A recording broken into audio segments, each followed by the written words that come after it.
Hello, everyone. My name is Qamar. I'm very honored to be part of the Heavy Childhoods Conference this year. Today, I want to talk to you about duality of the digital self, identity and survival of Renat Attallah in Gaza.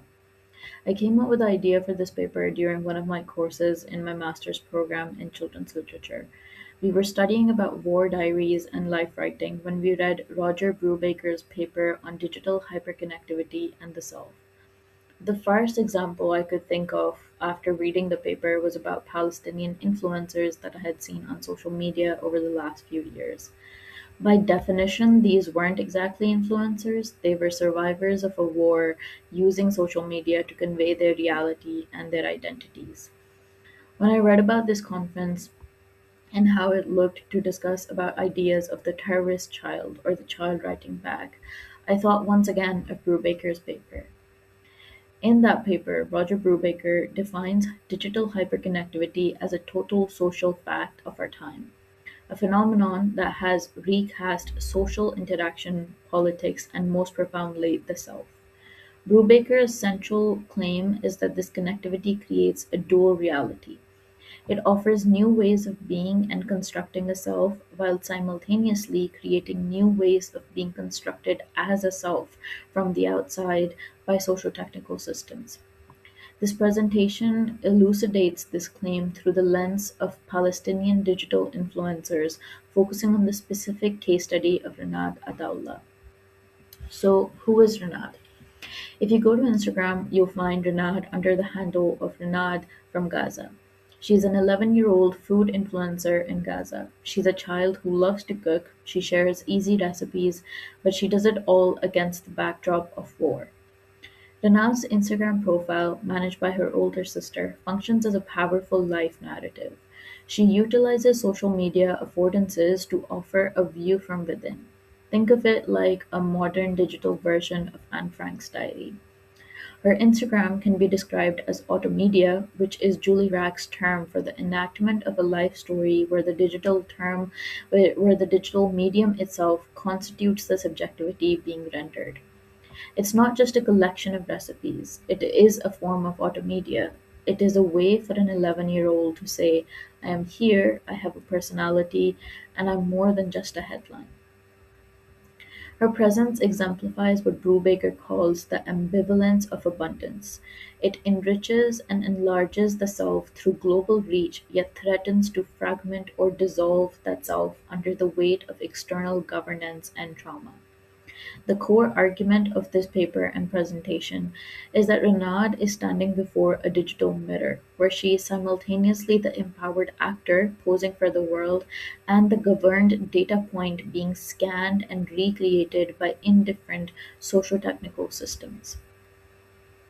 Brubaker also notes that digital platforms provide technologies of the self, allowing individuals to perform active work on their identities. For Anad and other Palestinian influencers, this construction is a completely unprecedented act of agency.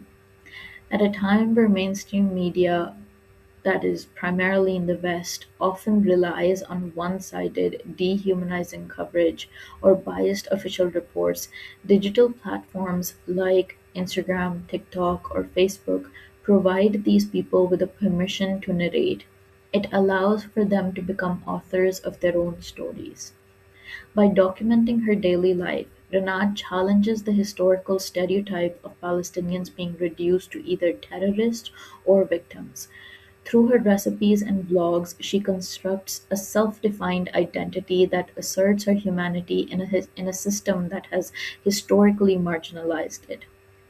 This whole thing encompasses the first half of Brubaker's point, the empowerment that one gets from these digital technologies.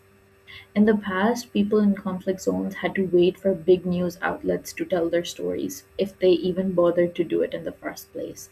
But Renard uses this technology to do her own PR. When she shows herself making a meal in difficult conditions, she's taking what she's been given, which is the role of a victim, and projecting her own values onto it.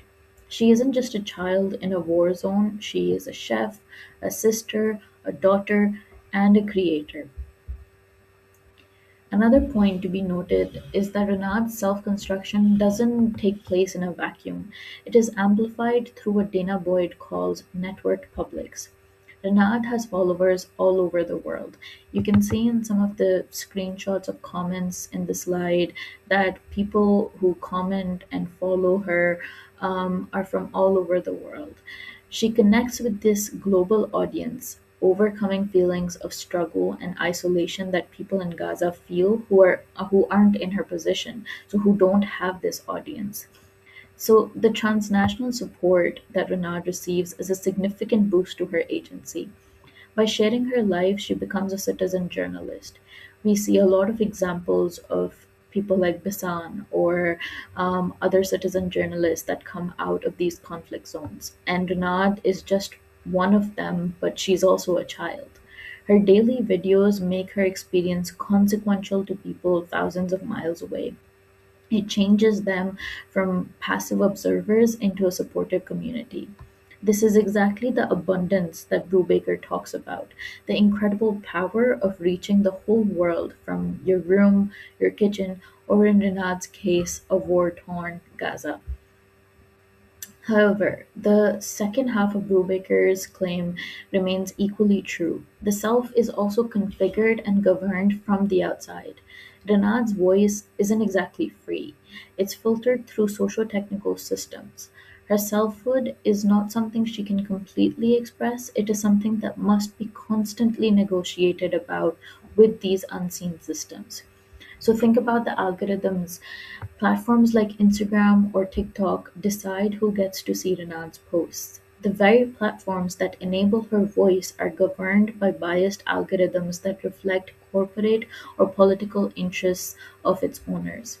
If the algorithm decides that her content is too violent or too politically sensitive, it might shadow ban her or buddy her videos, something that Renard has talked about on her Instagram, as you can see in the screenshot of her caption from one of her posts, where she writes, "If the algorithm wants to stop us from using our flag, then let's spread watermelons everywhere." She's referring to when using the Palestinian flag would often get your posts limited or it would constrict the reach of your audience. Her sense of self then and identity is being configured by a computer program that she has no control over, one which determines which aspects of her life are amplified and which are silenced. The consequence of this is what Brubaker terms as colonization of the self. He describes how these systems shape thought, emotion, and presentation. For Renard, this manifests as a pressure to be consumable. To ensure that her content is seen, she must adapt to platform trends, such as using AI generated art or text based updates, as you can see in the screenshots on this slide. So she uses in the first post a trend in which people reanimated themselves in the style of Studio Ghibli, or she uses text to update her followers about what she's going through. As you can see, when she writes, "We are under heavy bombs," this happened after Israel broke the ceasefire, and she was once again she was once again going through violence, basically. But because like she couldn't convey that violence through imagery, she resorted to using text images in order to avoid algorithmic suppression. The platform's mechanics also demand constant engagement and quantification: likes, shares, followers, which introduces a different kind of pressure to be consumable, to produce content that performs well, even when it's about war. This can be exemplified in the post that Renard has made about hitting different follower goals, emphasizing that there is an unknowing quantification of the self that occurs.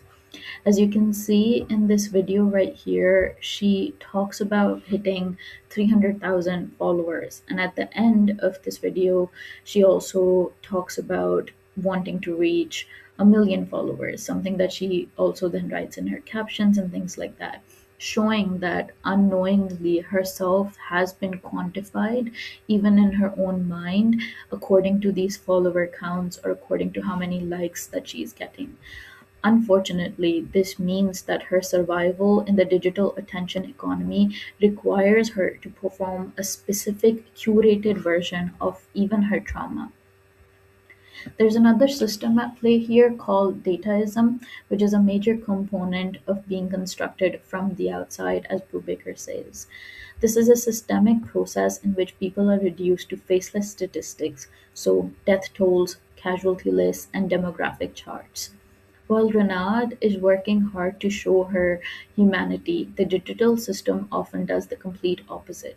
It turns her into a data double, stripping her narrative of context, making her life legible only within this colonial framework. When the internet is flooded with numbers rather than stories, this reductionism contributes to the audience getting compassion fatigue. Over the last few years, you might have noticed that, especially during the time when people were asking for the boycott of big companies that were sending arms to Israel, like McDonald's and Starbucks, you would also see people who would become antagonistic when asked to boycott certain products, or who would become incredibly rude towards the discussion of the Palestinian cause. So, this overexposure to quantitative data numbs the audience's ability to empathize with the human reality behind the numbers. We, after a while, stop seeing the girl on the screen in Renard's case as a person and start seeing her as a data point in a conflict. Renard, being a young girl, has herself further constructed through an external narrative known as the pedagogy of the vulnerable girl. In this framework, the child figure is universalized and often depoliticized. It's a rescue narrative where we see her as someone who just needs to be saved, which can erase her own agency even more. As Brubaker suggests, this is a way of being represented as a self by outside actors. Renat's identity is frequently reduced to a symbol of conflict, regardless of her own attempts to focus on cooking or personal joy. She is caught in a visual war where her image is used as a weapon in a larger narrative battle that she did not choose. I would like to add here that Renate is no longer in Gaza. She was able to relocate to the Netherlands with her sister, who got a scholarship at a Dutch university. But her comments will often reinforce how lucky she is to be rescued by the West. More recently, even when Renate posts about cooking, let's say, banana bread or seeing snow for the first time, or anything else that documents her journey of discovering herself, she is inundated by comments and messages that either continue to associate her with war, make her an object of pity, or discredit the authenticity of her identity and survival, as you can see in these comments where people questioned why she had an iPhone if she was a survivor of war. But there are also people who then support her, but they do it with an undercurrent of pity or sympathy for her situation. In conclusion, Roger Brubaker's claim accurately captures the paradox of the modern digital self. For Palestinian people like Renard, digital hyperconnectivity is a dual-edged sword. On one hand, it's a tool for emancipation. It gives them the permission to narrate their own history against a backdrop of dehumanization. It gives Renard a platform to assert her identity and humanize her community in a way that mainstream media often fails to do. But on the other hand, she is governed and colonized by the systems that host her. Her survival online depends on her ability to stay consumable for the algorithm while navigating censorship and dataism. In the end, Renat's story is a reminder that while we may now have new ways of constructing ourselves, we have also never been more susceptible to being constructed and consequently erased by the systems that connect us. That in our hyper-connected world, the self is a constant negotiation between the story that we tell and the systems that tell it for us. Thank you very much for listening. These are a list of references that were used within this presentation.